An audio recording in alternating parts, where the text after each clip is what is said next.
The first light of dawn crept across Mercy Ridge like spilled coffee on old wood. Ruth Calder struck a match against the iron stove in the Bar None saloon, her movements practiced and sure. The sulfur flare lit her face for a moment, angular cheekbones, eyes the color of prairie dust, mouth set in its usual straight line. She fed kindling to the flame, coaxing warmth into the cold belly of the morning. Outside, the town stirred with familiar sounds. Wagon wheels groaned against dried ruts. The smithy's hammer rang out its first tentative strikes. Dogs barked at shadows. Ruth tied her apron, a patchwork thing mended with scraps of sunset-colored cloth, and set about her work. Coffee beans rattled into the grinder. She turned the handle steady, counting rotations like prayers. The saloon smelled of coal smoke, beef tallow, and the cheap soap she used on the floors. Tables bore the scars of 10,000 elbows, 10,000 arguments, 10,000 lonely suppers. Ruth wiped them down anyway, her cloth moving in tight circles. Each table had its regulars. The corner by the window belonged to Doc Morrison, who paid in wilted bills and tired smiles.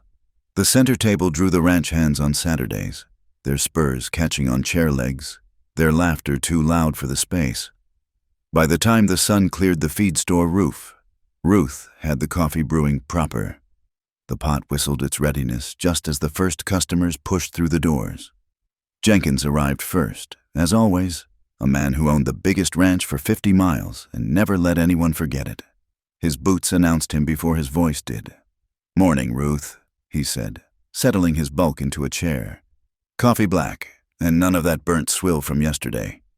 Ruth poured without comment. Steam rose between them like a veil. Jenkins's eyes traveled over her patched apron, lingered on a mend near the pocket. "That apron's seen better days," he observed. "Reflects poorly on the establishment." Ruth's hand stilled on the coffee pot handle. The patch he criticized covered a burn hole from the night she'd pulled the Watson boy from an overturned lamp. But explaining meant nothing to men like Jenkins. She returned the pot to the stove and said nothing. The morning crowd trickled in. Abigail Trent swept through the doors at precisely 9 o'clock, her skirts rustling with righteousness. The preacher's wife moved through the world like she was tallying sins in a ledger.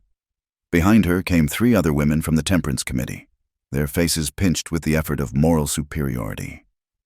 "Ladies," Ruth acknowledged, already reaching for the teapot. They took tea, never coffee. Coffee was too close to pleasure. "Ruth," Abigail's voice carried the weight of impending sermon. "We've been discussing the matter of proper guidance for the unmarried women of our community." The words hung in the air like smoke. Ruth poured tea, her face revealing nothing. She'd heard this tune before, different verses, same hymn. A woman alone was a problem to be solved, an equation that didn't balance in their tidy world. The day wore on in its usual rhythms. Ruth served, cleaned, listened to the same stories told with minor variations. The cattle were too thin. The railroad might come through, might not. The Pawnee had moved their camp further west. Each piece of news settled into her bones like dust. Late afternoon brought the first drops of rain, early for the season. The air changed, heavy with the promise of weather. Men tracked mud across her clean floors. She fetched the mop without sighing. That's when he walked in.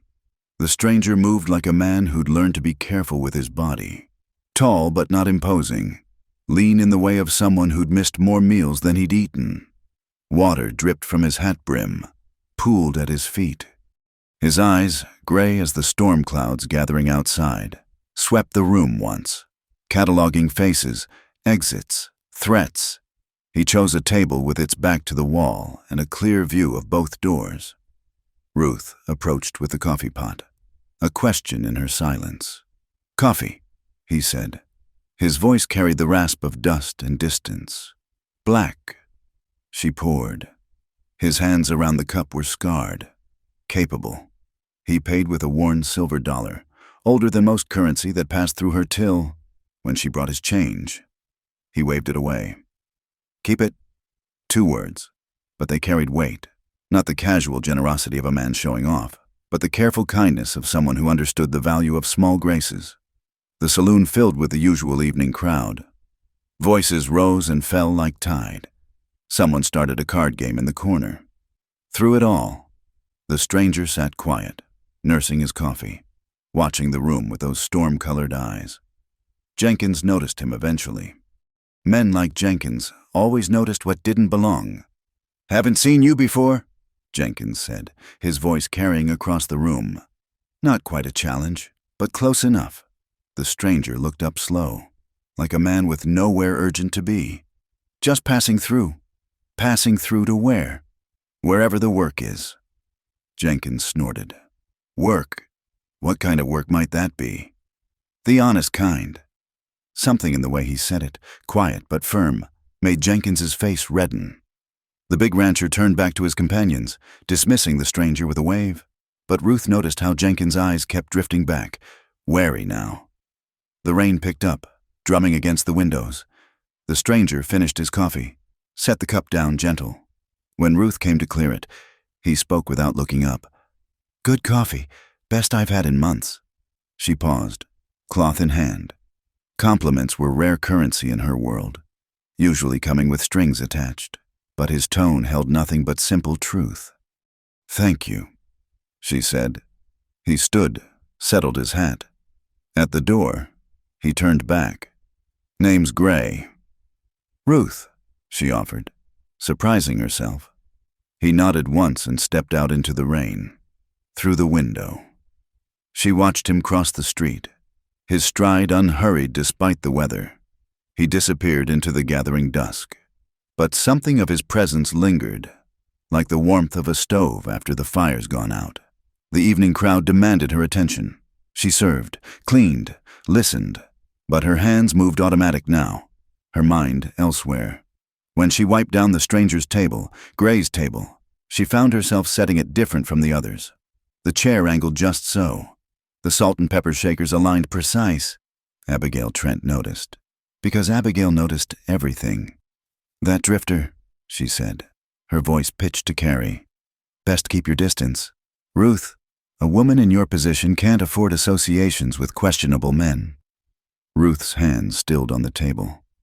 "In your position." The words meant alone, unprotected, one step from ruin in their careful calculations. She straightened, met Abigail's eyes direct. "I serve coffee to everyone who pays," she said. "That's my position." Abigail's mouth thinned to a line. The other women shifted, uncomfortable. Challenges to the natural order made them nervous, like cattle before a storm. The saloon emptied slow as the rain continued. Ruth cleaned in the quiet, the building settling around her with familiar creaks and sighs. When she finally stepped outside to empty the wash water, the rain had gentled to a mist. The air smelled of sage and wet earth. Tomorrow would bring the same rhythms: coffee, customers, careful navigation of a world that hadn't been built with her in mind. But tonight, something felt different. A stranger had sat at her table, paid with old silver, and looked at her like she was a person worth speaking to. She locked the door, checked it twice out of habit. The walk to her small room behind the milliner's shop was short but dark. As she picked her way through the mud, she found herself thinking of gray eyes and scarred hands, of a voice that said, "the honest kind," like it meant something. The rain stopped. Stars began to show between the clouds. Ruth Calder climbed the stairs to her room, her patched apron folded careful over her arm. And for the first time in months, she wondered what tomorrow might bring besides the same old rhythms. The kettle on her small stove whispered its familiar song. She made tea, sat by the window, watched the town settle into sleep. Somewhere out there, a drifter named Gray was finding shelter from the storm. She hoped it was somewhere warm, somewhere dry. She hoped, without quite knowing why, that he might stay. 3 days passed before Gray returned to the bar none. Ruth had stopped watching the door by the second day, told herself she hadn't been watching at all. But when he walked in that Thursday morning, she knew the exact angle of sunlight that caught his shoulders, the way he paused to let his eyes adjust to the dimness. He took the same table. She brought coffee without asking. "Thank you, ma'am," he said, wrapping those scarred hands around the cup. "Ruth," she corrected quietly. "Just Ruth." A slight nod. "Ruth." The morning rush hadn't started yet. In the quiet, she found herself wiping down the nearby tables slower than necessary. Gray drank his coffee like a man who'd learned to savor small pleasures. When Jenkins burst through the doors 20 minutes later, the peace shattered like dropped china. "Ruth!" Jenkins's voice boomed across the empty space. "What's this I hear about you serving yesterday's bread to the widow Patterson?" Ruth's spine straightened. She'd given the widow the day-old bread because the woman's coins had come up short. But explaining charity to Jenkins was like explaining water to a stone. "The bread was fresh enough," she said evenly. "Fresh enough?" Jenkins' face reddened. "This establishment has standards. If word gets out we're serving charity cases." "The bread was paid for." Gray's voice cut through Jenkins' bluster, quiet but firm. Jenkins wheeled around. "Excuse me." Gray didn't look up from his coffee. "I said the bread was paid for. Settled the widow's tab yesterday evening." It was a lie. Ruth knew it. And from the way Gray's jaw set, he knew she knew it. But he held Jenkins's stare steady, those gray eyes calm as still water. "I don't recall asking your opinion," Jenkins said, his voice dropping to a growl. "Don't recall giving an opinion." Gray took another sip of coffee. "Just stating facts." The saloon held its breath. Jenkins stood frozen, caught between his need to dominate and his uncertainty about this stranger who wouldn't flinch. Ruth watched it play out, her hand still on the bar rag, aware that something was shifting in the careful balance of power that kept her world turning. "Finally," Jenkins snorted. "Well, see that standards are maintained? Ruth, and you," he jabbed a finger at Gray, "might want to mind your own business while you're passing through." "Always do," Gray replied mildly. Jenkins stormed out, the doors swinging wild behind him. In the ringing silence that followed, Ruth found herself looking at Gray with new eyes. He'd lied for her, for the widow, put himself at risk for no gain she could see. "I'll pay for the bread," she said quietly. "No need." He set down his empty cup, fished out another silver dollar. "But I'd take another coffee, if you're pouring." She poured, her hand surprisingly steady. As she did, she noticed the patch on her apron had caught his attention, the sunset-colored fabric stark against the faded brown. "Got burned pulling the Watson boy from a lamp fire last winter," she said, surprising herself with the explanation. "The fabric came from his mother's old curtains. She insisted." Gray studied the patch, then her face. Good mending, strong stitches. Heat crept up her neck. She'd been proud of those stitches, the way they held firm despite daily washing. But pride in small things wasn't something she usually allowed herself. "Thank you," she managed. The morning crowd began filtering in. Ranch hands, townsmen, traveling merchants. Ruth moved among them with practiced efficiency, but she felt Gray's presence like a warm spot in a cold room. He didn't demand attention the way Jenkins did. Didn't fill the air with useless words. He just sat, drank his coffee, and watched the life of the saloon with those careful eyes. Around noon, Abigail Trent arrived with her usual retinue. They claimed their regular table, backs straight as fence posts, disapproval radiating from every line of their bodies. Ruth brought their tea without being asked. "We'll be hosting a lecture on proper feminine comportment this Sunday," Abigail announced, loud enough for the whole saloon to hear. "All unmarried women are expected to attend. A woman without guidance is like a ship without anchor, apt to drift into dangerous waters." Her eyes fixed on Ruth as she spoke, then slid meaningfully to Gray. The message was clear as a telegraph. Associate with drifters. End up drifting yourself. Ruth set down the teapot with careful control. "I work Sundays, Mrs. Trent. The Lord's Day should be kept holy," Abigail countered. "Surely, Mr. Morrison can spare you for a few hours of moral instruction." "The Lord's Day is when traveling folks need meals most," Ruth replied. "Seems Christian enough to me. Feeding the hungry." Abigail's face pinched tighter. "Don't presume to lecture me on Christian duty. Girl, you do well to remember your place." The words hung in the air like a slap.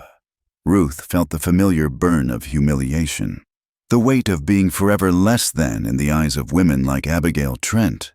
Her hands trembled slightly as she reached for the empty cups. "Her place is right here," Gray said, his voice cutting through the tension. "Serving honest folk honest coffee, don't see how lectures improve on that." Abigail's head swiveled toward him like a hawk spotting movement. And what would a drifter know of honest work? Gray stood slowly, unfolding his height.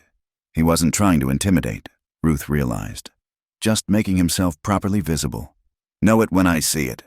Woman who keeps coffee hot, floors clean, and serves everyone fair, that's honest as it gets. Also no pride when I see it. Ma'am, the kind that looks down on folks for the work they do.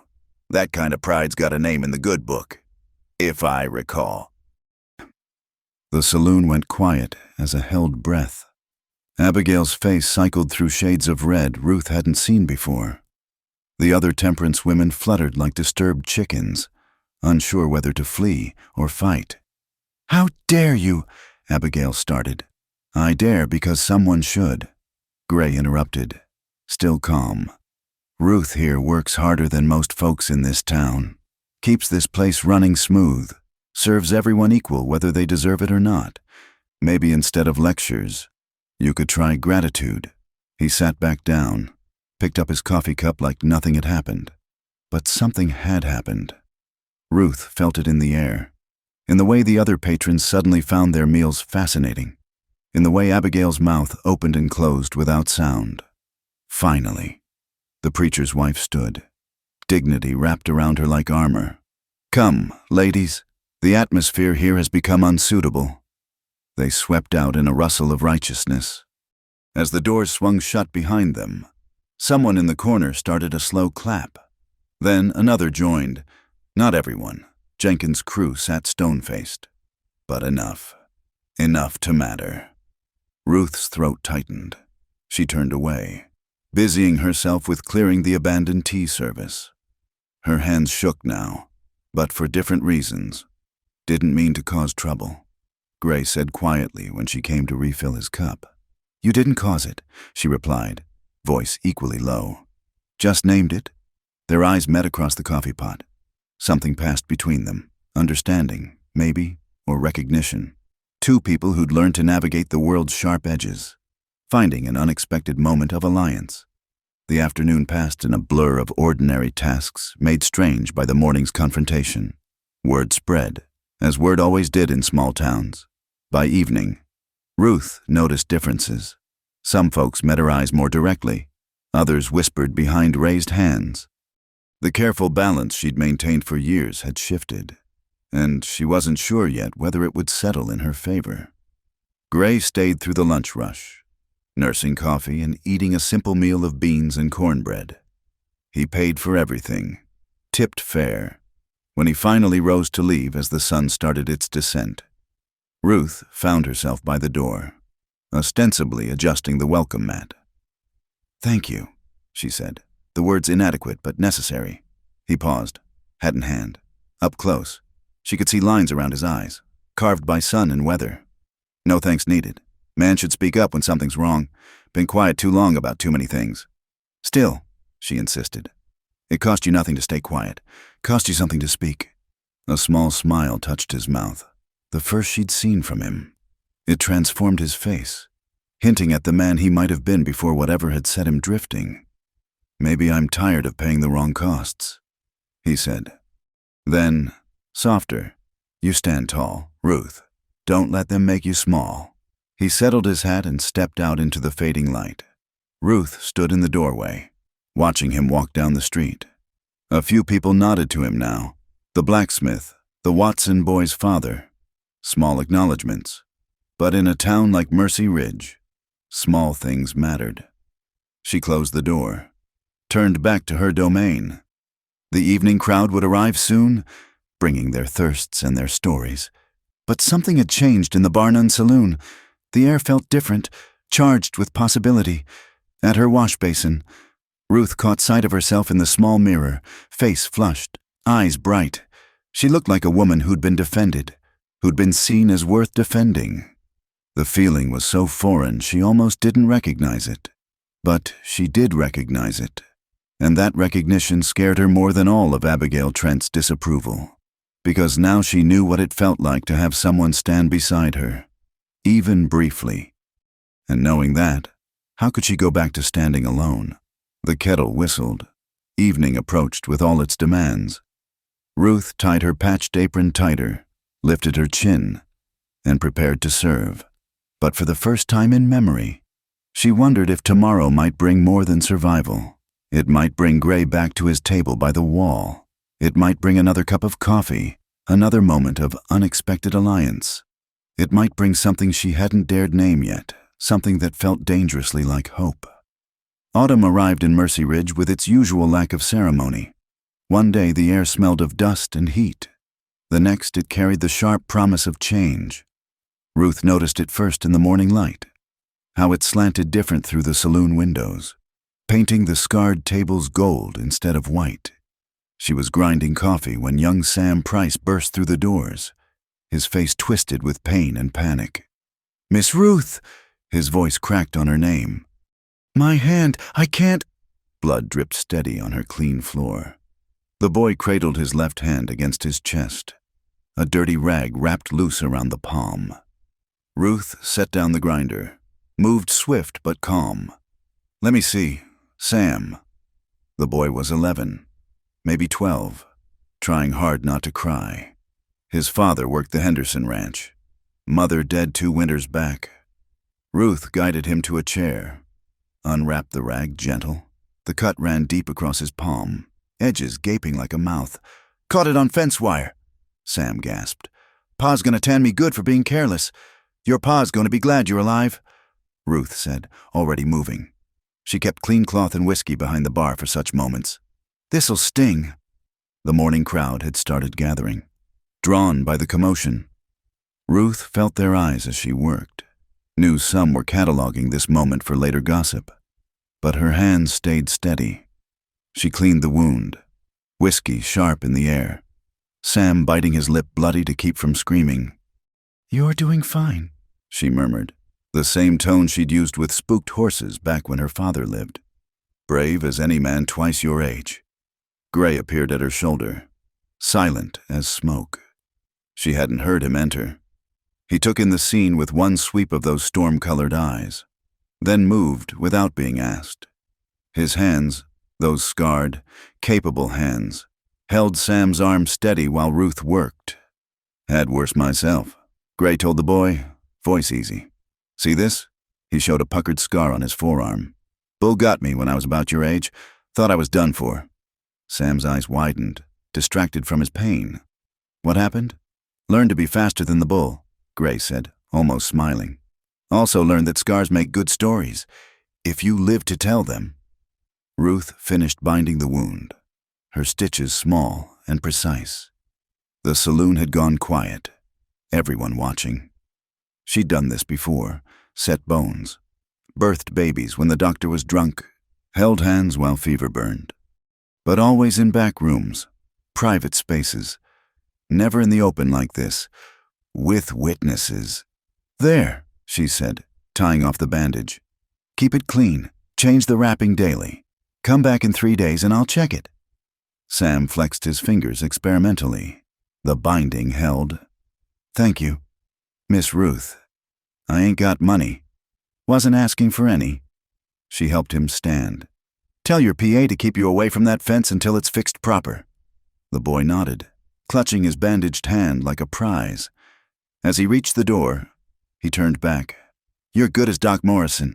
Better, maybe. He's always whiskey-sick mornings." Nervous laughter rippled through the crowd. Sam fled, leaving Ruth standing in the center of attention she'd never sought. She began cleaning up, aware of every eye still on her. "Handy with a needle," someone observed.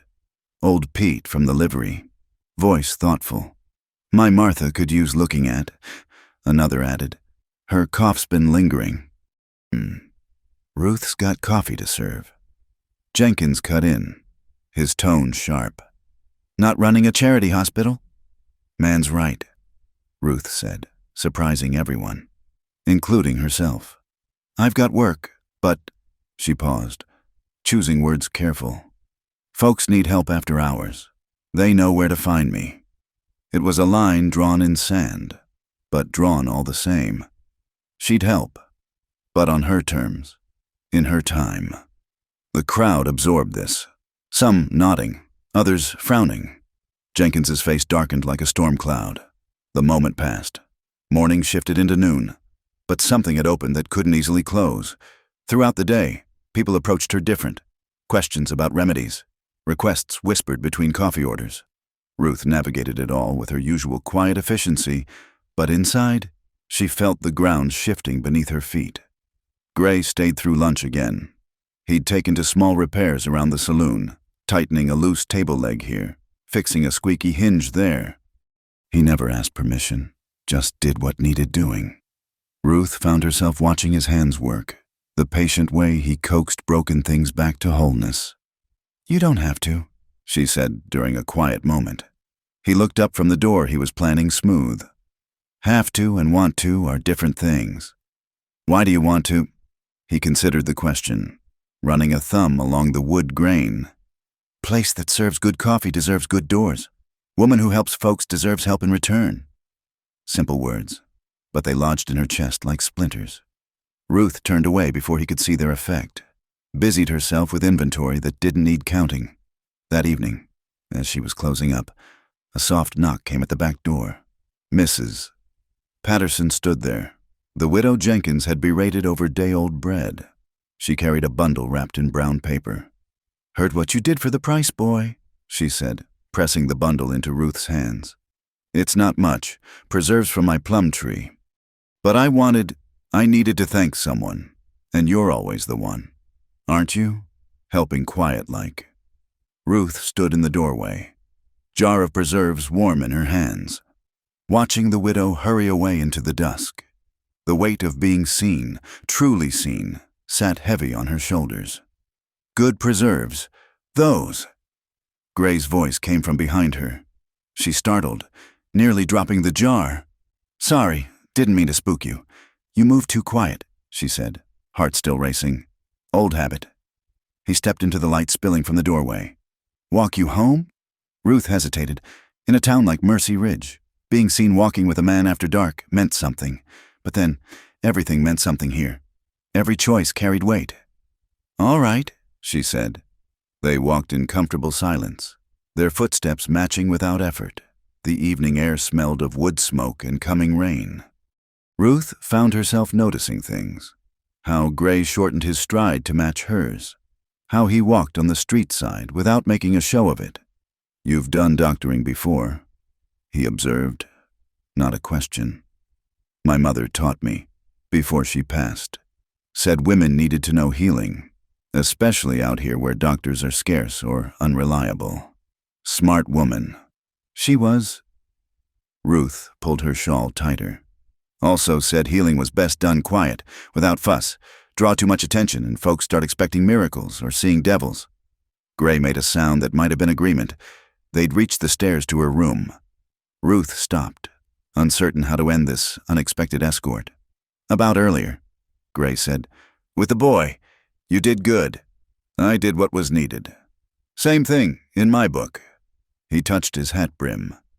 "Evening, Ruth." She climbed the stairs, aware of him waiting below until she was safe inside. Through her small window, she watched him walk away, his figure disappearing into the gathering dark. That night, sleep came hard. Ruth lay in her narrow bed, replaying the day's events, Sam's trust, the crowd's acceptance, Gray's quiet presence, the widow's gratitude. Each moment a small stone thrown into the still pond of her life, ripples spreading in ways she couldn't predict. She rose, made tea, sat by the window. Below, Mercy Ridge slept its fitful sleep. Somewhere a dog barked, somewhere a baby cried, somewhere people lived their lives, needing help, offering help, creating the invisible web that held a community together. Ruth had spent years on the edge of that web, serving but not belonging, present but not seen. Today it felt different. Today she'd been pulled closer to the center, her skills acknowledged, her worth recognized beyond her ability to pour coffee and keep floors clean. It scared her. It thrilled her. It changed things in ways she couldn't yet name. When dawn came again, painting the sky the color of her patched apron, Ruth was ready. She descended the stairs, walked to the saloon, began her day. But now she moved with a different awareness. She wasn't just serving coffee anymore. She was serving her community, one small act at a time. Gray arrived at his usual hour, took his usual table. When she brought his coffee, their eyes met briefly. In that glance lived an understanding. They were building something here, day by day, cup by cup. Not a romance from the storybooks, but something more solid. Partnership, maybe. Trust, certainly. "Morning, Ruth," he said. "Morning, Gray," she replied. Outside, autumn wind rattled the windows. Inside, coffee steamed and life went on. But underneath the ordinary rhythms, change bloomed quiet as morning glory vines, wrapping around the foundations of everything Ruth had thought she knew about her place in the world. The preserves sat on her shelf at home, catching light like captured sunset. Later, she'd spread some on bread, taste the sweetness of being appreciated. For now, she had coffee to pour, people to serve, a community to tend, and at the table by the wall, a quiet man fixed what was broken, one careful repair at a time. The winter dance at Henderson's barn drew the whole county like moths to flame. Ruth stood at the refreshment table, ladling punch with mechanical precision, watching the swirl of calico and wool spin past in the lantern light. She'd worn her good dress, brown wool with small pearl buttons her mother had sewn, but felt invisible as always among the bright young things of Mercy Ridge. Gray leaned against the far wall, nursing a cup of cider. He'd been in town 2 months now, taken a room above the feed store, found work at various ranches. His presence had become as familiar as sunrise. Yet he remained separate from the town's social fabric, observing from edges just as she did. The fiddle struck up a reel. Couples formed and reformed in patterns old as the prairie itself. Ruth refilled the punch bowl, her movement steady despite the tremor in her chest. These gatherings always reminded her of what she wasn't: young, protected, claimed. "Ruth," Abigail Trent materialized at her elbow, resplendent in green silk that must have cost more than Ruth earned in 3 months. "How industrious of you to volunteer for refreshment duty. Someone needs to keep folks fed." Ruth replied evenly. "Indeed." Abigail's smile could have curdled milk. "Though one might think a woman of your age would prefer dancing to serving. Of course, that requires a partner, doesn't it?" The word slid between Ruth's ribs like a blade. Around them, women pretended not to listen while hanging on every word. This was Abigail's gift, the public cut that left no visible wound. "Tell me," Abigail continued, voice carrying clear across the refreshment area, "how does it feel to pour drinks while others dance, to watch life pass by from behind a table? I imagine it must be educational, learning one's proper place in the order of things." Ruth's hands stilled on the ladle. The barn seemed to hold its breath. She felt the familiar burn of humiliation, the weight of every eye upon her, the cruel arithmetic of a woman alone in a world that counted worth in wedding rings. "Mrs. Trent," Ruth began, her voice steady despite the shake in her hands. That's enough." Gray's voice cut through the moment like an axe through kindling. He hadn't raised it, hadn't moved from his place by the wall, but something in his tone made the entire barn take notice. He pushed off from the wall, crossed the floor with deliberate steps. The crowd parted, unsure what was happening but sensing shift in the air. He stopped beside Ruth, not touching, just present. "Mrs. Trent," he said, polite as Sunday service but with steel underneath. "Seems to me a woman who spends her time serving others knows plenty about proper place. More than someone who spends their time tearing others down." Abigail's face flushed crimson. "How dare you?" "I dare because it needs doing," Gray interrupted, still calm. "Ruth here keeps this community fed, tended, functioning. What do you do besides sit in judgment?" The barn had gone cemetery quiet. Even the fiddle player had stopped mid-note. Ruth felt exposed as a rabbit in open field. Wanted to run, wanted to hide, wanted the earth to swallow her whole. You forget yourself, Abigail sputtered. A drifter defending a good woman. Gray finished. Yes, I am. He turned to Ruth then, and in his gray eyes she saw something that stopped her breath. Not pity, not charity, but recognition.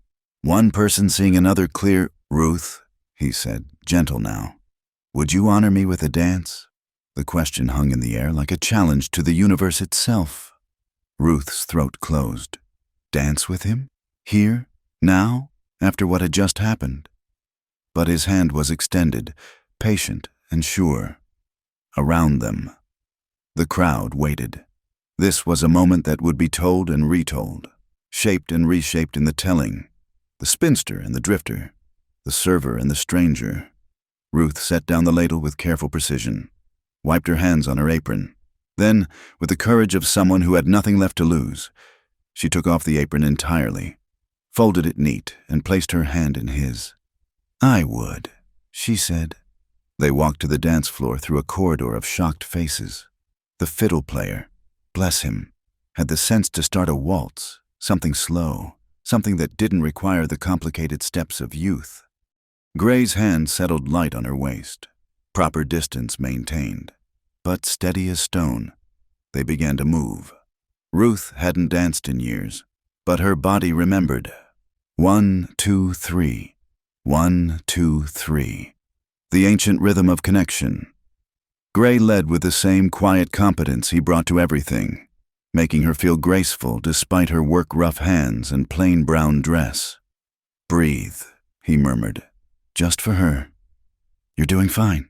She realized she'd been holding her breath. Let it out slow. Around them, other couples began to dance again. The spell broken, but not forgotten. She caught glimpses as they turned, Jenkins scowling, young couples whispering, Abigail standing frozen by the punch bowl with her mouth open like a landed fish. You didn't have to do that, Ruth said quietly. Didn't have to, he agreed. Wanted to. Why? He considered as they turned. His hand warmed through her dress. Man gets tired of watching good people get ground down. Gets tired of staying quiet when words need saying. People will talk. Let him. His gray eyes met hers. Talk's just noise. This, he indicated their joined hands, their matched steps. This is real. They danced through 2 more songs. Ruth felt the shift in the room, subtle as wind changing direction. Some faces showed approval. The Watson family, old Pete, surprising allies. Others hardened with disapproval. Lines were being drawn, sides chosen. When the music finally stopped, Gray walked her back to the refreshment table, but something had fundamentally changed. Ruth put her apron back on, took up the ladle, but now she stood straighter. People approached the table different, some with new respect, others with cold distance. Young Mary Henderson brought her a cup of cider. That was brave, she whispered. What you did. All I did was dance. Ruth replied, Sometimes that's the bravest thing. Mary said, wise beyond her 17 years. The evening wore on. Gray returned to his wall, but stayed close, a quiet guardian. When Jenkins made a snide comment about women forgetting their station, Gray simply looked at him until the rancher found somewhere else to be. When Abigail tried to rally her committee for another assault, she found them reluctant to engage, the moment having shifted something in the social balance. Near midnight, as the gathering wound down, Ruth stepped outside for air.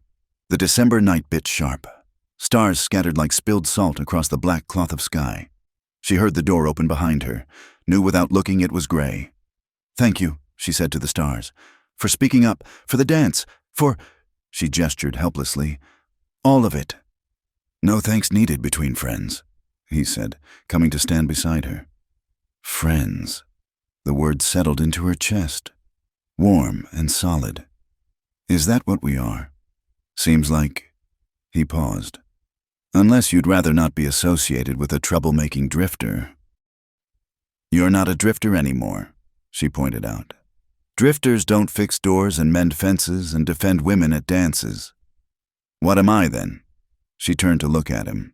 This man who'd appeared from nowhere and somehow become necessary. Someone who stays, she said simply. Something flickered in his eyes. Surprise, maybe, or recognition. The moment stretched between them, delicate as spun glass. Then voices spilled from the barn, breaking the spell. I should help clean up, Ruth said. I'll help. They worked side by side in companionable silence, stacking tables, collecting forgotten shawls.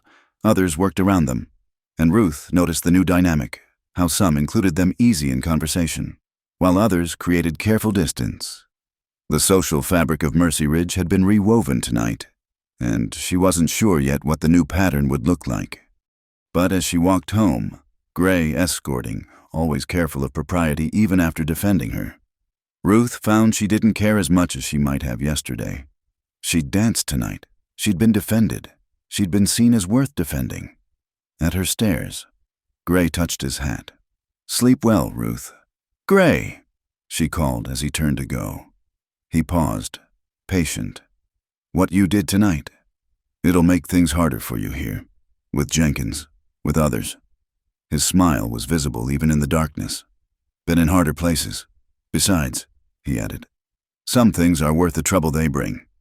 He walked away before she could respond, leaving her standing at the stairs with her heart doing a complicated dance in her chest. Above, her room waited. Same narrow bed, same small window, same solitary life. But everything felt different now, charged with possibility and peril in equal measure. Ruth climbed the stairs slowly, each step a small decision to face tomorrow's consequences. In her room, she hung up her good dress with extra care, smoothing the wool. Her reflection in the small mirror showed a woman with bright eyes and flushed cheeks. A woman who'd danced. A woman who'd been claimed as worth defending in front of the whole county. Outside, winter wind rattled the windows, promising storms to come. But for tonight, Ruth Calder fell asleep with the memory of Gray's hand steady on her waist, his voice saying, "Good woman," like it was simple truth. The fiddle's waltz still playing in her bones. Tomorrow would bring what it brought. Tonight, she had danced. The stranger rode into Mercy Ridge on a Tuesday, dust devil at his heels and trouble in his wake. Ruth saw him through the saloon window, lean as winter, beard gone to gray, riding a horse that looked stolen. He tied up outside and pushed through the doors with the confidence of a man who owned whatever room he entered. Gray sat at his usual table, coffee cooling between his palms. Ruth watched him go still. Not tense exactly, but alert the way a deer goes alert at a snapped twig. The stranger's eyes swept the room, landed on Gray, and his mouth stretched into something that wasn't quite a smile. Well, Tom Gray, been a long time. The saloon quieted. Gray set down his cup with a deliberate care. Jessup. That's all? Just Jessup? The stranger moved closer, spurs ringing against the floorboards. After all we've been through together? Ruth's hand found the bar rag, wringing it without thought. She'd learned to read the weather of violence, and it was gathering now like thunderheads. Other patrons shifted away, creating space for whatever was coming.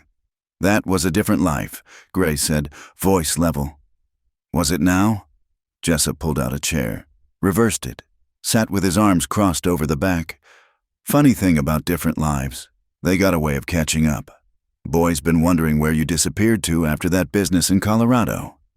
Colorado. The word hung in the air like smoke from a distant fire. Ruth saw Jenkins lean forward, scenting blood. Abigail Trent, at her corner table, set down her teacup with a delicate clink that somehow sounded like triumph. I left, Gray said simply. Made that clear at the time. Left. Jessup tested the word like bad whiskey. That what you call it? We had plans. Tom, big plans. Then you get religion or something. Leave us high and dry right before the... I said no. Gray's voice carried warning now. Said it then. Saying it now. Jessup's eyes glittered. The Cartwright job. You remember? December cold. That strongbox heavy with Army payroll. Would have set us up good. except you got squeamish." The temperature in the room seemed to drop. Ruth felt the shift in how people looked at Gray, calculation replacing acceptance, suspicion blooming where trust had grown. She saw him see it too, the careful life he'd built here crumbling with each word from Jessup's mouth. "Never was squeamish," Gray said quietly. "Just done with taking what wasn't mine." "Noble of you." Jessup's gaze traveled the room, landed on Ruth. His smile widened. "This why you went soft? Found yourself a woman?" Ruth straightened, chin lifting despite the fear crawling up her spine. Gray's jaw tightened, but he didn't rise to the bait. "There a point to this visit?" Gray asked. "Point is, the boys think you owe us. You leaving cost us that score. Cost us reputation, too. Folks saying Tom Gray lost his nerve. Made the whole crew look weak." Jessup leaned back, casual as a snake. "Way I see it, you got two choices. Come back, do one last job to make things square, or we collect what you owe some other way." The threat slithered through the air, unspoken but clear. Ruth's hands stilled on the bar rag. Around them, the town's judgment crystallized. Gray wasn't just a drifter who'd settled. He was an outlaw playing at respectability. "I don't owe you anything," Gray said. "Made my choice, living with it." "Are you?" Jessup stood, the chair scraping like fingernails on slate. "Nice little setup you got here. Shame if something happened to it." He touched his hat brim to Ruth, mockery in every line of his body. "Ma'am, sure is nice to see Tom's found himself some comfort. Man needs something soft to come home to." His eyes traveled over her in a way that made her skin crawl. "Course, soft things break easy out here." Gray was on his feet before the words finished echoing. Not violent, not threatening. Just there, between Jessup and Ruth. Solid as a wall. "You've said your piece." Gray's voice was winter wind over stone. "Now move on." Jessup laughed. "Move on. I'm just getting comfortable. Might stay a spell. See what other surprises Tom Gray's been hiding." He sauntered out, leaving silence thick as molasses. Ruth counted heartbeats, watching Gray's back, the rigid line of his shoulders. Around them, the town's gossip machine ground into motion, whispers, glances, the social machinery that would process this revelation and spit out judgment. Jenkins was the first to speak. "Outlaw." He said it like he'd been waiting to, savoring the taste. "Should have known. Former outlaw." Gray corrected without turning. "Made that clear. Man who rode with thieves is a thief." Abigail chimed in, victory bright in her voice. "And we've let him walk among us, work our ranches, associate with decent women." "Enough." Ruth surprised herself, stepping around the bar. "Man's past is his business." "Is it?" Abigail stood, gathering her righteousness. "When he brings violence to our door, when he endangers our community with his criminal associations?" Others joined the chorus. Questions, accusations, the sound of a town turning on someone who'd never quite belonged anyway. Ruth watched Gray weather it, saw the moment he decided not to fight back, to just endure until the storm passed. "Gray," she said quietly. He finally turned. His face was calm, but she saw the cost of that calm in the tightness around his eyes. "It's true then?" she asked. "What he said?" "Parts of it." He didn't look away, didn't excuse. "Rode with bad men for a time. Did things I'm not proud of. But I never—" He paused, choosing words careful. "Never took from people who couldn't afford to lose it. Never hurt anyone who didn't need hurting. And when they planned that payroll job, knowing it would leave soldiers without winter supplies, I walked away." The saloon waited. Ruth felt the weight of decision, knew that whatever she said next would echo through the county by nightfall. "Everybody's got things they'd change," she said finally. "Question is what they do after pretty words." Jenkins sneered. "But leopards don't change spots. Once a thief, once a man who made mistakes." Ruth interrupted. "Now a man who fixes doors and helps with harvests and stands up for people who need it. I've seen what Gray does with his days. That matters more than stories about Colorado winters." It wasn't enough to turn the tide, but it was something. A few heads nodded. Others looked uncertain, caught between old prejudice and recent memory. The saloon slowly returned to its rhythms, but charged now with a new tension. Gray remained standing by the bar. When the crowd thinned, he finally spoke. "I should go. Should you?" Ruth busied herself wiping down surfaces that didn't need cleaning. "Seems like going is what Jessup wants. It's what's best. For the town. For—" He gestured vaguely, but she knew he meant her. "Don't I get a say in what's best for me?" He looked at her then, really looked. "Ruth, you don't understand. Men like Jessup, they don't make idle threats. Staying puts you at risk." "Living puts me at risk," she countered. "Least now I know what direction it's coming from." They stood there, bar between them like a border between countries. Ruth thought about walls, the ones people built, the ones they defended, the ones they sometimes chose to cross. "I'm not running," she said quietly. "Whatever that means for my reputation, my safety. I'm not running from gossip or threats or the past catching up. Done enough running in my own way." Gray's expression shifted, something raw flickering through before he locked it down. "This isn't your fight." "Isn't it?" She set down the rag, met his eyes straight. "You stood up for me. More than once. Maybe it's time someone stood with you." The door chimed. Sam Price entered, hand still bandaged but healing clean. He took in the tension, almost turned back, but Ruth waved him over. "Let me check that hand. Sam." As she unwrapped the bandage, she felt Gray watching. The boy chattered about ranch work, blissfully unaware of the undercurrents. The cut was healing well, pink and healthy. She rewrapped it with steady hands. Normalcy in the face of upheaval. "Thanks, Miss Ruth," Sam said. Then, shy, "Hey, Mr. Gray. Pa says thanks for helping with that fence section. Says you do good work." Gray's smile was tired but real. "Tell your PA he's welcome." After Sam left, they stood in the quiet. Late afternoon sun slanted through windows, painting everything gold in shadow. Ruth made a decision. "There's stew on my stove," she said. "Enough for two? You could come eat, tell me about Colorado. Or not tell me, just eat." It was an offer of more than food. It was acceptance, alliance, a refusal to let fear dictate terms. Gray studied her face like he was memorizing it. "All right," he said finally. "But I'm checking the windows first. And the doors. I'd expect nothing less." They closed the saloon together, working in tandem born of months of shared space. Outside, Mercy Ridge went about its business. But Ruth felt the eyes, the whispers following their path. Let them look, let them talk. She'd been their servant, their healer, their constant. Now she was choosing to be something else. Someone who stood beside a man with a complicated past and an uncertain future.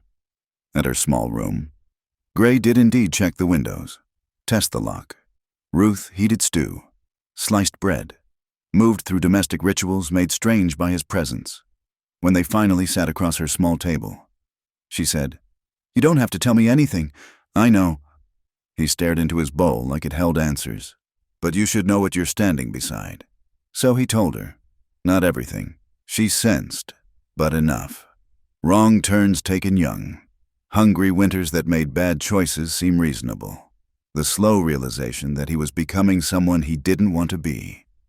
The decision to leave, how much it cost, why he kept moving until Mercy Ridge. "Why here?" she asked when he finished. "Why stay?" His smile was crooked. "Coffee's good." Gray. "First place that felt like it could be home," he admitted. "First place I wanted to be better for." They sat with that truth between them, heavy and fragile as fresh eggs. Outside, night gathered its skirts. Tomorrow would bring Jessup, bring consequences, bring choices that couldn't be unmade. But tonight, they shared stew and bread and silence that wasn't empty. Two people who'd learned to be alone, learning maybe they didn't have to be. When Gray finally stood to leave, Ruth walked him to the door. "Whatever comes," she said, "we'll face it. That's what people do when they're—" She paused, searched for the right word. "Standing together." He touched her hand, brief as a bird landing. "Ruth Calder, you're braver than any outlaw I ever rode with." Then he was gone, swallowed by darkness. Ruth locked the door, checked it twice, through her window. She could see lights in the town below, each one a life, a story, a judgment waiting to be passed. But she'd made her choice. Whatever morning brought, she'd meet it standing tall, beside a man who was trying to earn the future one repaired fence at a time. The kettle whistled. She made tea, sat at the table where Gray's presence still lingered, and prepared for a war everyone pretended wasn't coming. The sage wind carried winter's last whispers across the prairie, and with it came the kind of clarity that only cold starlight could bring. Ruth found Gray on the hill behind the old cemetery, a shadow against shadows, looking out at the valley where Mercy Ridge spread like a handful of scattered dice. She'd brought coffee in a tin pot, wrapped in cloth to keep warm. He heard her coming. He always did, but didn't turn. She settled beside him on the frozen grass, poured 2 cups, handed him one without words. They sat in silence, steam rising between them like incense. "Jessup's gone," Gray said finally. "Left this morning." Ruth had heard. The whole town buzzed with it. How Sheriff Morrison, sober for once, had suggested Jessup might find better accommodations elsewhere. How several ranchers had stood behind the sheriff, quiet but armed. How even Jenkins had grudgingly agreed that one outlaw in town was enough. "They stood up for you," she said. "They stood up for their town." Gray's voice held no bitterness, just fact. "But yes, more than I expected." Stars wheeled overhead, ancient and indifferent. Ruth pulled her shawl tighter, aware of his warmth beside her. The space between them measured in inches and years of solitary living. "I've been thinking," Gray said, "about leaving." Ruth's heart clenched, but she kept her voice steady. "Have you now? Would be safer. For everyone." He turned the cup in his hands, choosing words like a man picking his way across uncertain ice. "But I've also been thinking about staying, about reasons to stay. Such as..." He was quiet so long she thought he wouldn't answer. Then, "Such as coffee that's always hot. Such as people who see what you're trying to become instead of what you were. Such as..." He stopped, started again. "Ruth, I'm not good with words. Never had much use for pretty speeches. But there's something I need to say, and I need to say it plain." She waited, her breath visible in small puffs, her hands trembling slightly around her cup. Gray set down his coffee, turned to face her. In the starlight, his eyes were silver, serious as prayer. "I don't need much from this life. Never have. Don't need luck or gold or glory. Don't need fame or fortune or any of those things men chase across territories." He paused, gathering courage like a man gathering reins. "But I find I need you, Ruth Calder. Need you beside me like I need air to breathe. And that terrifies me more than any outlaw gang ever could." The words hung between them, naked and honest. Ruth felt tears prick her eyes, fought them back. This wasn't a moment for tears. "Gray, let me finish." His voice was rough now, scraped raw by truth. "I know what I am. Know what I've been. I've got blood on my hands and shadows in my past. Got no right to ask anything of a good woman. But I'm asking anyway, because you taught me that sometimes doing right means taking the risk of hoping for better." He reached out, slow and careful, took her free hand in both of his. His palms were calloused, warm, steady. "Darlin, I don't need luck, gold, or glory. Just you by my side, if you'll have me, if you can see past what I was to what I'm trying to be, if..." "Yes," the word escaped before she could think, surprising them both. Then, stronger. "Yes, Gray. Yes to all of it." His hands tightened on hers. "You sure? This isn't... I can't offer you much. A pair of scarred hands and a mended life. A man who's learning to be better but might stumble along the way." Ruth set down her cup, turned their joined hands so she could trace the lines on his palm. Lifeline. Heartline. all the paths that led to this moment. I'm not looking for perfection. Had a lifetime of that kind of loneliness, where you keep yourself apart because you're afraid of judgment. She met his eyes. Let him see her certainty. I need someone who knows what it costs to change, what it means to choose better even when it's hard. Someone who sees me as more than the woman who pours coffee and keeps quiet. You are more, he said fiercely. So much more. You're the reason this town keeps running, the heart of it. Even if they're too blind to see, you're... He stopped, laughed shakily. Listen to me, trying to make speeches. I like your speeches. Ruth. Her name on his lips was reverence and promise. I need you to know. It might not be easy. Jessup might come back. Others might come. The past doesn't always stay buried. I know. She turned her hand in his, laced their fingers together. But the future doesn't stay distant either, and I'd rather face whatever comes with you than face another day of safety alone. They sat in the vast quiet, hands joined, watching their breath mingle in the cold air. Then, gentle as snow beginning to fall, Gray leaned close and kissed her. It was careful, questioning, the kiss of a man who'd forgotten he was allowed to want good things. Ruth answered with all the certainty in her heart. All the years of waiting transformed into this moment of choosing. When they drew apart, the stars seemed brighter. Or maybe that was just the tears she'd stopped fighting. So, Gray said, voice unsteady. What now? Ruth considered. Now we go back to town. Tomorrow you'll fix Mrs. Henderson's gate and I'll serve coffee. People will talk, because people always talk, and we'll build something together, one day at a time. That simple?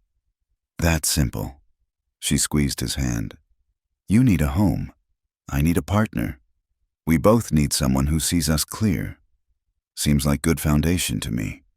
Gray lifted their joined hands, studied them in the starlight. Never thought I'd have this, someone to build with instead of run from. Never thought I'd have it either. Ruth's voice caught slightly. Funny how life surprises you. They stayed on the hill a while longer, reluctant to break the spell, but eventually the cold drove them down, back toward the lights of town. As they walked, Ruth asked, What made you choose tonight? To speak? Gray was quiet for a moment. Seeing Jessup again, seeing that life I left, it clarified things, made me realize what I'd be losing if I kept waiting for the perfect moment, the perfect words. Perfect's just another kind of running. At the edge of town, they paused. Going forward meant being seen together, meant acknowledgement, meant facing whatever judgment came. Ready? Gray asked. I've been ready for years, Ruth said. Just didn't know it. They walked into Mercy Ridge hand in hand, past the saloon where tomorrow she'd serve coffee, past the church where Abigail Trent would whisper, past the houses where life went on in its small, essential ways. Let them see, let them talk. She'd found something worth more than their approval, a partner who knew the weight of change, the cost of choosing better. At her door, Gray paused. There are things to figure out. Where to live, how to... We'll figure it out. Ruth interrupted. Together, that's what partners do. He kissed her again. There on her doorstep where anyone could see, a public claim that sent ripples through curtained windows. When he pulled back, his smile was young, wondering. Coffee in the morning? He asked. Always, she promised. Your table will be waiting. She watched him walk away, not with the careful distance of before, but with the purposeful stride of a man who knew where he belonged. Inside. Her small room felt different, not larger, but less empty. The future had shape now, form and possibility where before there'd been only endurance. Ruth made tea, sat at her window, watched the stars wheel overhead. Somewhere out there, the past waited with its debts and dangers. But here, now, she had chosen hope, chosen a man with scarred hands and careful eyes, who fixed broken things and stood up for what mattered. Darlin, I don't need luck, gold, or glory. Just you by my side. The words echoed in her heart, simple and true as morning coffee. She'd serve that coffee tomorrow, and the day after, and all the days they were given. But now she'd serve it as a woman who was chosen, who chose in return, who'd found that the greatest courage was in saying yes to the possibility of joy. The kettle sang, the stars turned, and Ruth Calder smiled into her tea, thinking of gray eyes and tomorrow's promise, of a love built not on grand gestures but on small mercies, daily choices, and the revolutionary act of standing together in a world that preferred people to stand alone. They came with the dust storm, 3 riders dark against the yellow sky. Ruth saw them through the saloon window, her hands stilling on the glass she was drying. The way they sat their horses, the way they moved as one, she knew before they tied up outside that Jessup had kept his promise. Gray was at the Henderson Ranch, helping with calving. The saloon held only a handful of afternoon regulars, Doc Morrison nursing whiskey, 2 ranch hands playing cards, Mrs. Patterson knitting in the corner. Ordinary people on an ordinary day, about to be caught in someone else's reckoning. The doors crashed open. Jessup entered first, flanked by 2 men who looked like trouble aged in harsh weather. One had a scar that pulled his mouth into a permanent sneer. The other moved with the coiled energy of a man who enjoyed violence. "Afternoon, ma'am." Jessup touched his hat, mockery in every line. "Remember me? Come to collect what's owed." Ruth set down the glass with careful control. "Gray's not here." "Oh, I know." Jessup's smile was winter cold. "Watched him ride out this morning. Figure we got time for a proper conversation." The scarred man moved to block the door. The other positioned himself by the window. Professional, practiced, men who'd done this dance before. Doc Morrison's hand trembled on his glass. The ranch hands had gone still as rabbits. "Nothing to talk about," Ruth said, proud when her voice came steady. "You want coffee? I'll serve it. Otherwise, move on." Jessup laughed. "That's what I like about you frontier women, all spine and vinegar." His expression hardened. "But see, Tom Gray cost us bad. Man can't just walk away from his brothers without paying the toll. He paid it," Ruth said. "Paid it by choosing better." Pretty words. Jessup moved closer, spurs ringing. "But words don't fill empty pockets, don't restore reputation. Tom Gray was the best we had, could track anyone, shoot anything, plan jobs like playing chess. Him leaving made us look weak. Can't have that." Ruth's mind raced. The shotgun under the bar was loaded. But 3 men, positioned like they were, she'd never make it. Keep them talking. Buy time. Hope someone had seen them ride in, gone for help. "So take it up with him," she said. "Oh, we will." Jessup leaned against the bar, casual as a snake. "But see, we learned something. Tom Gray's got himself a weakness now, something he cares about more than his own hide." His eyes traveled over her, cold and assessing. "Man like that, you don't hit him in the body, you hit him in the heart." The threat crystallized, sharp as winter ice. Ruth felt fear crawl up her spine but refused to let it show. "You touch me, this whole town will hunt you down." "This town?" Jessup looked around the silent saloon. "These good folks who whispered about Tom being an outlaw, who judged you for standing with him. They'll chalk it up to the company you keep." The door exploded inward. Gray stood framed in the doorway, dust still swirling, chest heaving like he'd run his horse hard. His eyes took in the scene, the positioned men. Jessup at the bar, Ruth backed against the shelves. "Let them go," Gray said. "This is between us." "Tom," Jessup straightened, pleased. "Heard you were playing cowboy. Didn't believe it till I saw it myself. I said let them go." Gray's hand hovered near his hip. He still wore a gun, Ruth realized. Old habits dying hard. "Or what? You'll shoot me?" Jessup shook his head. "Nah, you've gone soft. Tom, these people made you weak. Time was, you'd have come through that door shooting." "Time was, I was a fool." Gray said, "Let the folks leave.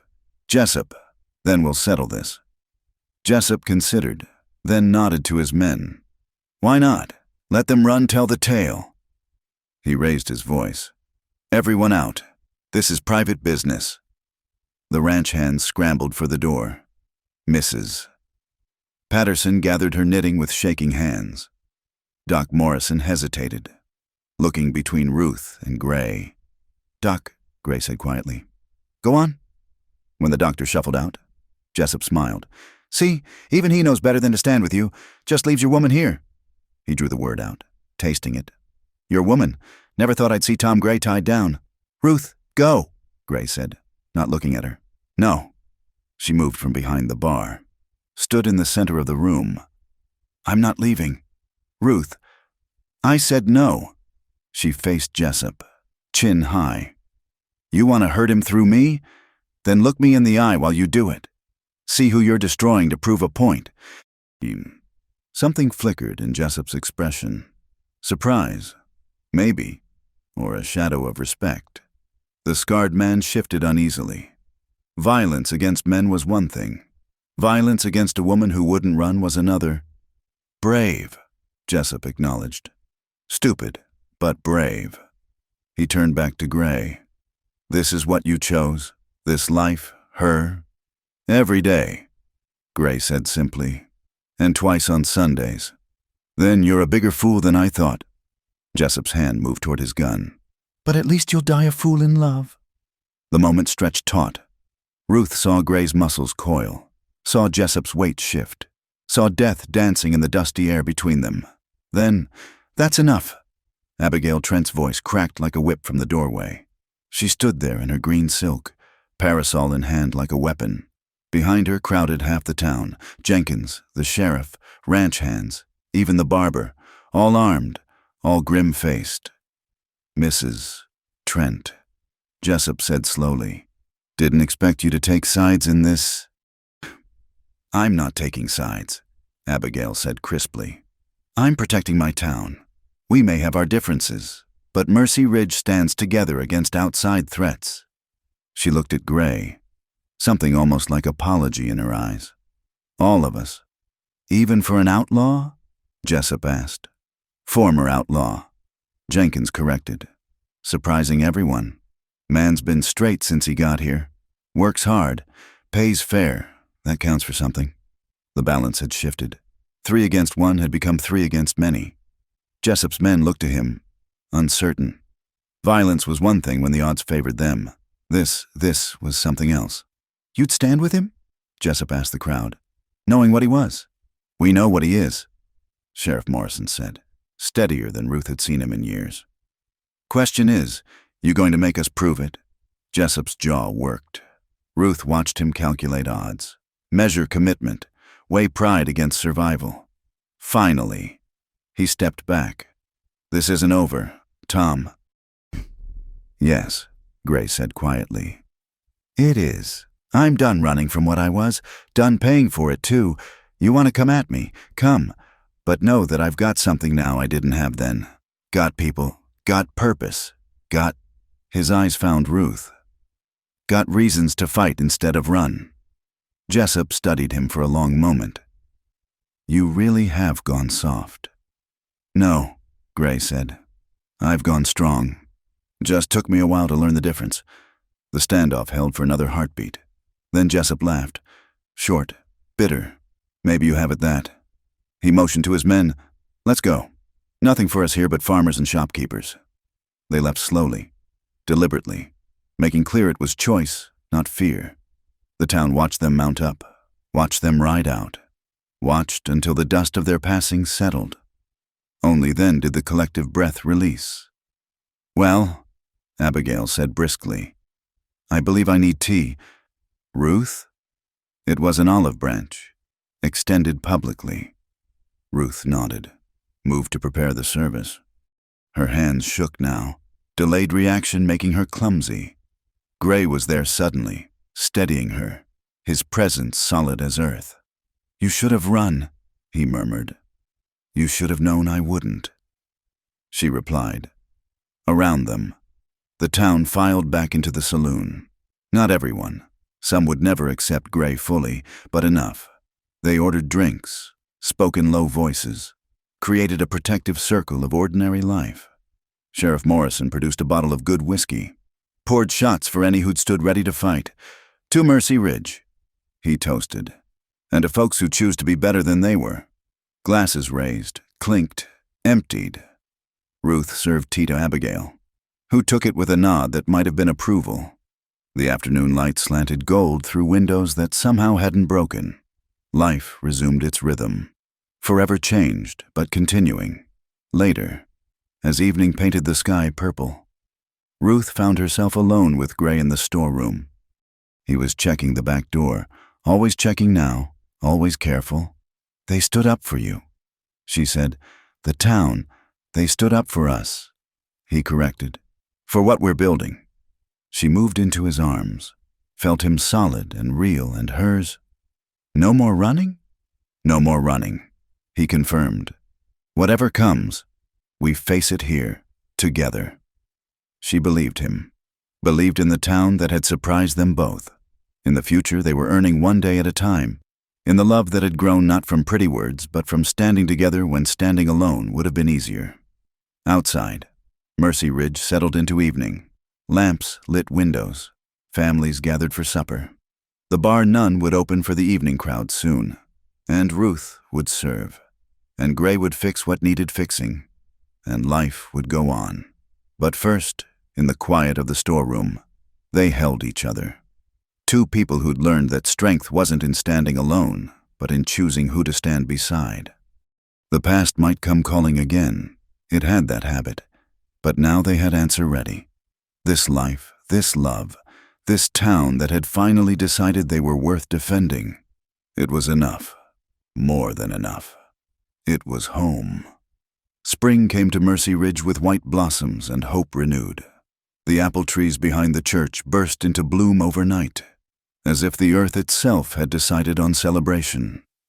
Ruth stood on the saloon's front porch, breathing in the morning air that smelled of possibility and fresh-turned soil. Gray emerged from the feed store, a small wooden box tucked careful in his palm.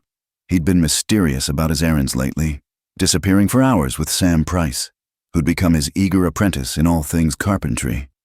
Now he climbed the steps to where she waited, his face holding that particular mix of certainty and nervousness she'd come to treasure. "Ruth," he said, then stopped, looking almost boyish in his uncertainty. "Gray," she replied, hiding her smile. She'd seen him face down outlaws with less hesitation. He took a breath, opened the box. Inside, nestled on faded velvet, lay a simple silver locket, oval-shaped, worn at the edges but polished bright, with delicate etching that caught the morning light. Ruth's breath caught, not at its value, but at what it represented. "It was my mother's," Gray said quietly. "Only thing I kept through all the running. Had Sam help me polish it up, fix the clasp." He lifted it from the box with those careful hands that had mended so many broken things. "Thought maybe, if you'd have it. If you'd have me." "Thomas Gray," Ruth interrupted gently. "Are you trying to propose?" He laughed, short and surprised. "Doing a poor job of it. Seems like—" "Then let me help." She stepped closer, placed her hand over his on the locket. "Yes, to the locket, to you, to whatever comes next. Yes." His smile transformed his face, years falling away until she could see the man he might have been without all those hard miles. He fastened the locket around her neck with fingers that trembled slightly, the metal warm against her skin. "Figured we could do it simple," he said. "Judge Franklin's coming through next week. Unless you want something fancier, simple's perfect," Ruth assured him, though Abigail Trent might have opinions about that. As if summoned, Abigail appeared around the corner, moving with the purposeful stride of a woman on a mission. But her face, when she saw them, softened in a way Ruth had rarely witnessed. "I heard rumors," Abigail said, then surprised them both by smiling. "I've brought something." She produced a pie from her basket, apple, the crust golden and perfect. "Peace offering," she said simply. "I was wrong about many things. Maybe it's time I learned to bake crow along with pie." It was as close to an apology as Abigail Trent had ever come. Ruth accepted the pie with grave courtesy, understanding the courage it took to change course after so many years of certainty. The week passed in a blur of ordinary moments, made extraordinary by anticipation. Gray moved his few possessions into Ruth's room above the milliner's, transforming the space from her solitary nest into something shared. He built shelves for her books, reinforced the bed frame, fixed the window that had always stuck. Small acts of permanence, each nail driven a promise of staying. The wedding day dawned clear and bright. No church ceremony. Gray wasn't comfortable with the fuss, and Ruth had no family to invite. Instead, they gathered on the saloon's front porch just after sunrise, the town still quiet around them. Judge Franklin, a circuit rider with kind eyes and coffee breath, performed the simple ceremony. Their witnesses were an unlikely crew. Sheriff Morrison, sober for the occasion, Doc Morrison, his wife, Sam Price, and his father, Mrs. Patterson, even Jenkins. Gruff but present. Abigail Trent stood in the place of honor, having insisted on providing refreshments.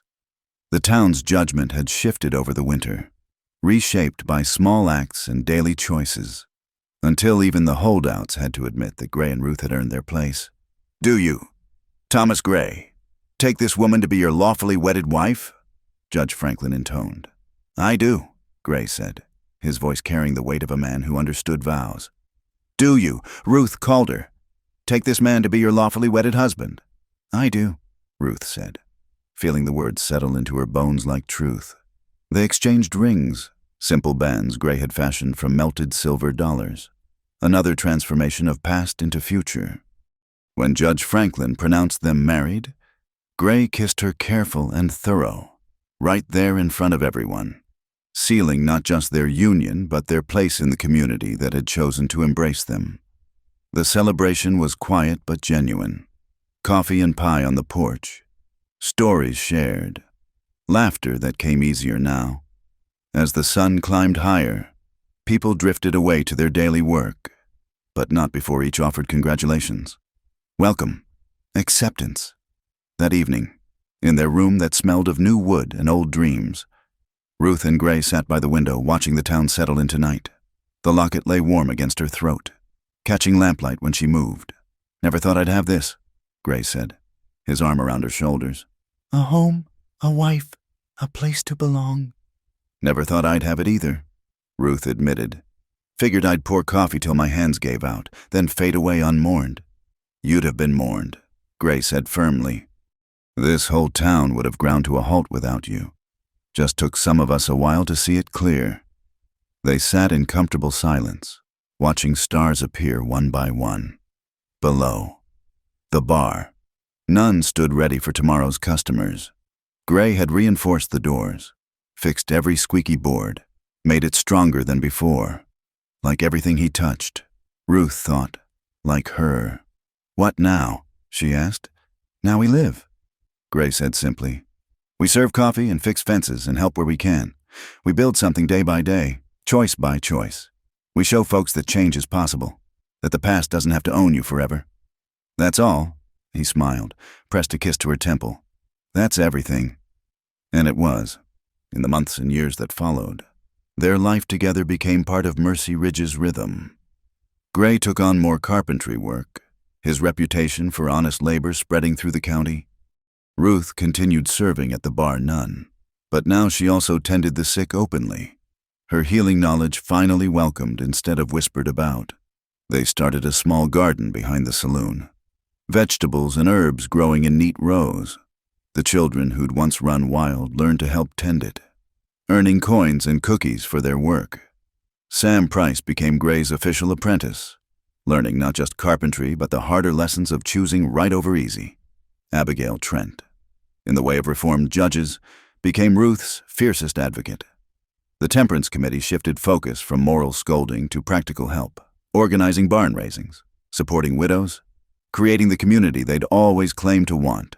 Even Jenkins, mellowed by some mysterious change of heart, though some credited it to Gray fixing his barn roof for free after a storm, became, if not friendly, then at least respectful. The past came calling once more, a young man seeking Gray, carrying grudges and guns. But this time, Gray didn't face him alone. The town stood behind him, Sheriff Morrison steady. The men armed not with violence but with solidarity. The young outlaw, faced with a united front and Gray's calm refusal to be drawn back into old patterns, eventually rode away. Word spread through the territories. Tom Gray had found something worth more than gold or glory, and Mercy Ridge protected its own. On quiet evenings, Ruth and Gray would sit on their porch. They'd built a small house at the edge of town, nothing fancy but solid and theirs. The kettle would whistle its familiar song, coffee would steam in ceramic cups, and they'd watch the stars wheel overhead. Two people who'd learned that love wasn't grand gestures or pretty words, but the accumulation of small mercies.